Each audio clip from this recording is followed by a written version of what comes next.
മൊബൈലൊക്കെ കുറേ കളക്ഷൻ ഉണ്ട്. അതൊക്കെ എടുത്തു വെച്ചേക്കായിരുന്നു. അത് ഇന്ന് എന്താണെന്ന് അറിയില്ല, എനിക്ക് എടുക്കാൻ തോന്നി.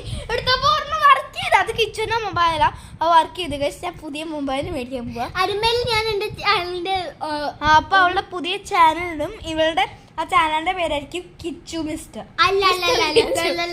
ഞാനത് അടുത്ത വീഡിയോയിൽ ഞാനിപ്പോൾ ഒന്ന് പോസ്റ്റ് ചെയ്തിട്ട് എന്നിട്ട് ഞങ്ങൾ ഡിസ്കസ് ചെയ്തിട്ട് നിങ്ങളോട് പറയാം. വലിയൊരു പേരായിരിക്കണം. ഗൈസ്, കിച്ചുവിൻ്റെ ചാനലിൻ്റെ പേര് എന്താ?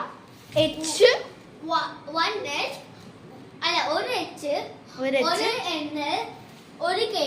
ഓക്കെ, ഒരു എച്ച് ഒരു എൻ ഒരു കെ. അപ്പോൾ ഗൈസ്, ഞാൻ ഇപ്പം തന്നെ ഒരു വീഡിയോ ഇടും. ഞങ്ങൾ ആ പണ്ടത്തെ മൊബൈലല്ലേ കുറച്ച് എക്സ്പ്ലോർ ചെയ്യാൻ പോവാ ഗൈസ്. ഞങ്ങൾ ഇതുവരെ നോക്കിയിട്ടില്ല. അച്ഛൻ നോക്കിയായിരുന്നു. പണ്ട് അവളുടെ മൊബൈലായിരുന്നു, അപ്പൊ വർക്ക് ചെയ്യില്ല. എനിക്കൊരു അടിപൊളി സാംസങ് ഉണ്ടായിരുന്നു, അതും വർക്ക് ചെയ്യുന്നില്ല. പൊട്ടിച്ച്. അപ്പൊ ഗൈസ്, ബൈ ബൈ. നമ്മുടെ ആ വീഡിയോയിൽ കാണാം. പ്ലീസ്.